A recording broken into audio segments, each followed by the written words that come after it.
Morning, boss. Talaga nga naman mga boss, unti-unti na natin nararanasan ng climate change. At isa po sa pagbibigay lunas dito ay ang pagtatanim ng puno para po palawakin ang impormasyon tungkol dyan. Makasama natin this morning. Let us all welcome Miss Baby Biton, Deputy Director, Philippine Information Agency.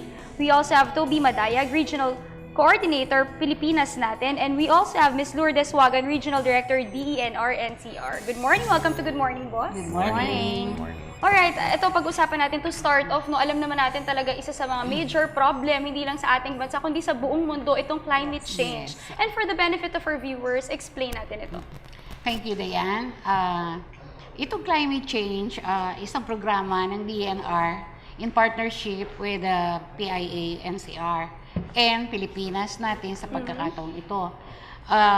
Ang tema ng ating climate change program ay nagbabago na ang panahon na para magbago. So talagang kailangan naman na bawat isa sa atin ay maging conscious. Yes. Dahil talagang kitang-kita natin kahit hindi pa natin palawakin na ipaliwanag, talagang simpleng-simple lang kitang-kita natin na nagbabago na nga ang panahon.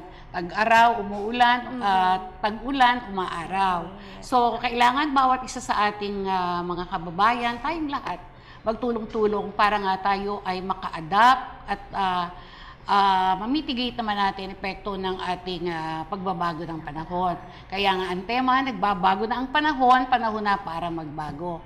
Ngayon, sa pagtatanim ng puno, kailangan natin talagang gawin ito dahil bawat isa sa atin sa pagsusuri ay isang puno ang nagagamit bawat isang tao sa mga produkto na ginagamitan ng kahoy, papel, lahat ng mga ginagamit natin sa pang-araw-araw nating buhay. So para mabigyan tayo ng update tungkol sa dami ng puno na naitanim, existing pa, ay si Director Wagan ang ating mahihinga ng Yes, but before we go into that, kasi alam natin nakakabahala na dahil nakikita na natin El Nino, La Nina, tas iba-iba na rin yung different calamities na rin yung pumapasok sa ating bansa. And there are so many ways kung paano din natin to mitigate or paano tayo makakapaghanda para sa climate change. At isa dyan yung pagtatanim ng puno. Right. So, paano po natin naisip yung ganitong klaseng programa? Pero bago yan, ilan po ba muna at kamustahin natin yung status ng puno dito sa Pilipinas? Sa buong Pilipinas po, in 2010, we have 6.94 hectares, pero ang forest lands po natin is 15 hectares, so medyo po mababa yun.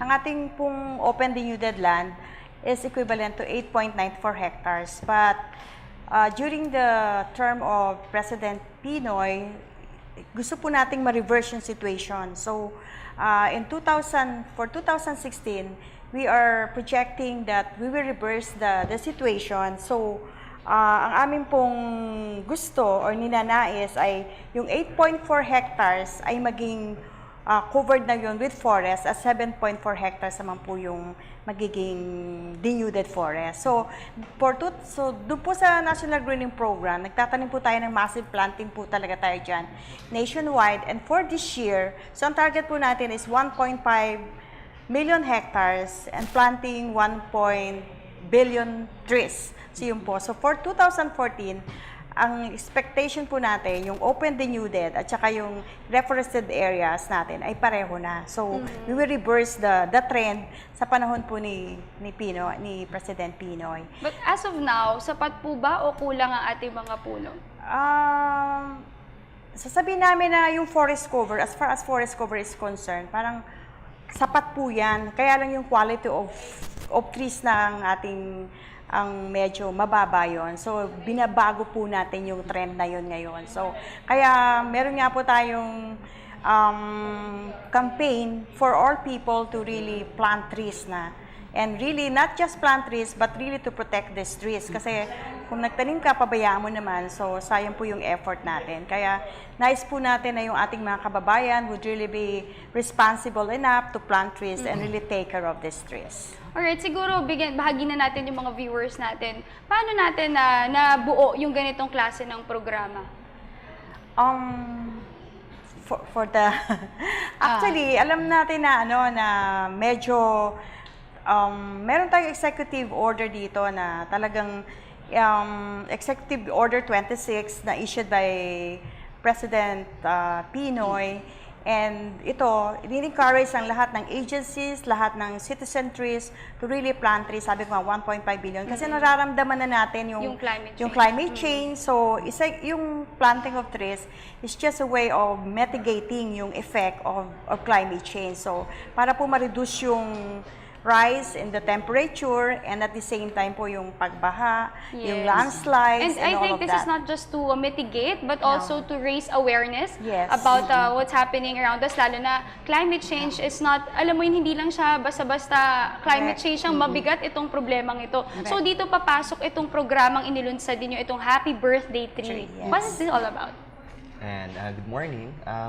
Itong si Happy Birthday Tree, ang layunin kasi nito, katulad ng sinabi ni Miss Baby, is that for each year, halos isang buong puno yung ginagamit natin with our materials, no? Mga papel, tissue, mga paper plates, ganyan. And wala sa conscious awareness ng bawat isa sa atin na paano ba siya nare-replenish, paano ba siya napapalitan. So we came up with this Happy Birthday Tree, which we launched last year ng Pilipinas natin together with different agencies. Kung saan ang layunin niya ay yung bawat isa sa atin, while we're celebrating our birthday for each year, eh sana meron ding conscious awareness na mapalitan din yung kinukonsume natin na puno. At least plant one tree. For each year. For each year, Yes. during your birthday. Wow, so magandang Or program. if it's not on your birthday, kahit naman sa Designated date.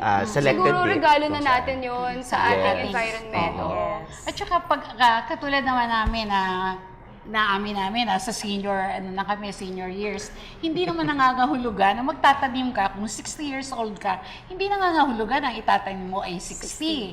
Pwedeng halimbawa sa pag-uumpisa natin bukas, ako I can plant halimbawa 5 trees. So yung kakulangan sa edad ko, pwedeng kasama ko pamilya ko, kaibigan ko, kamag-anak ko, na makumpleto kung gusto natin gano'n ang maging konsepto. Kumbaga parang individual, mo na yun, individual na pagnanais mo. So tomorrow, ang mangyayari, kasama nga natin ang Pilipinas natin, ang DNR, yung Adamson University, ang So La Consolacion, nakipag-partner na rin tayo with Yes. different schools, Yes. government agencies. at saka yung mga ating mga private Companies. agencies, Yes. private companies, kamukha ng Canon. Kasama natin ang CRS, yung ating mga kasundaluhan. Yes. Sila ang maghahawa ng ating pagtataniman at sila din yung Maghubukal. maghuhukay. Opo. O tapos yung mga estudyante, sila kasama nating magtatanim. Bukas yan, alas 7 ng umaga hanggang alas 8. Lamesa Dam. Ang registration sa Lamesa Dam. Is Malapit this lang. for free or Yes, free? this is for free. Alright, pero dun sa mga viewers natin na interesado and they want to plant trees as well, paano po, saan sila ba pwede mag-plant ng trees? For us, no, ang sinasama namin sa campaign is that, for example, in NCR, kulang na rin talaga yung Space. lupa natin, yung space natin. Pero we're suggesting, for example, for institutions, mga academic institutions, why not na magkaroon tayo ng seeding lang, mga small pots lang, ganyan. Sa kanilang backyard, sa kanilang institution. Then, for a year, yun naman yung itatanim natin kung saan man mapili na Happy Birthday Tree, no? At saka, pwede rin na yung mga main thoroughfares natin. Actually, kaakibat natin dyan ang MMDA plus the local government units, mga mini parks, sa schools, pwede rin. And siguro yung local government units could also have an ordinance na talagang yung mga buildings na itatayo nila would be a green building, and component po nun yung, may green component talaga siya. And like the DPWH, meron na rin silang green component dun sa kasama na yun Construction. sa plano nila yung green component. And I think tama rin si Toby kasi alam naman natin yung puro buildings na rin, yung iba nakatira sa mga condominiums. Ang pinakamagagawa nila is kahit mag-plant sila dun sa mga foil or Yes. maliit na Small pots, pots. and then they put it in their balconies Pwedeng-pwede yun, Pwedeng di ba? pwede At least talaga. hindi hindrance yung nakatira ka sa mga buildings to plant trees and to help, di ba, mitigate climate change. At saka maidagdag ko, kailangan natin ng puno kasi sila ang nagpo-produce ng oxygen. Yes. Tayo naman maglalabas ng Carbon carbon dioxide. dioxide. Sila naman ang Maglilinis. kukuha, And no? imagine yung dami ng Yes. sasakyan along EDSA. Yes. Di ba yung pollution na nakikreate nito? So talagang napupush lalo ang climate change. Pero syempre napakaganda ng inyong programa to raise awareness, lalo na sa mga kabataan na nakipag-partnership tayo sa mga schools para as early as yung age nila na yan, na open na sila or na-expose na sila sa totoong nangyayari sa atin and kaya nilang aksyonan agad. Pero ito naman, alam natin na meron din kayong parang online campaign video na nandun si Travis. Yeah. Travis Craft. Oh, di ba si Travis Craft ay nakilala siya dahil doon sa kanyang pagluluto ng Adobo, yeah, oo. I remember Oo. si Travis. Ngayon, dito sa proyekto, parang naisip namin, marami naman na tayo talagang kababayan na naka-social media. So, nag-produce kami ng isang presentation tungkol naman sa pakbet. Para puro gulay. Alam natin, Gulay. puro gulay. So, kailangan din na makita ng mga kababayan natin na kung hindi tayo magtatanim, wala na tayong lulutuing Gulay. Wala na rin tayong kakainin. pinakbet. Oo, pinakbet. Kaya makikita nila yan sa YouTube. At gusto ko rin idagdag na sa PIA, meron kaming puppet show tungkol din sa climate change. So, itong mga schools na gustong makita yan, pwede silang sumulat. Pwedeng ang grupo namin ang pupunta sa mga schools or sila naman ang pupunta sa PIA. Ito naman talaga ang target natin, mga estudyante, dahil sila naman ang pagmamanahan natin nitong ating kapaligiran. Alright, that's why we encourage our viewers out there to really join itong mga programs and projects ninyo para na rin po sa ating conservation and preservation ng ating environment. Pero at this point, again, happy birthday tree on August 30, 2014. Yeah, bukas Tomorrow. yan. Tomorrow, ano pong oras? 7 o'clock? 7 o'clock. At We'll lamesa start the daw. registration. At gusto namin idagdag na bukas, hindi naman lahat kasi hindi naman lahat ay maaaring pumunta doon sa pagtatanim. So, may programa doon sa mga maiiwan, doon sa sabihin natin base. Meron doon photography Lesson. lessons, may morning exercises, may photo booth. Wow, so ang dami Oo. palang series of activities Oo, na tapos mangyayari. magde-demo So ang pwede na DNR. mag-bond yung mga families, no? Oo, Dahil ang dami-dami sir. mga pwedeng Oo. gawin. Alright, before we end our interview, do you have any message to our viewers or would you like to invite them tomorrow? Tomorrow na, ang happy birthday tree. Anyone? Sige. Sa ngalan po ng DNR, PIA at PTV4, inaanyayahan po namin ang lahat ng ating mga kababayan na lumahok sa ating happy birthday treat. Bukas po ito, alas 8 ang umpisa pero may registration ang alas 7 dito po sa Lamesa Dam. Inaanyayahan namin po kayo at hindi lang kayo ang makikinabang kundi yung susunod nating henerasyon.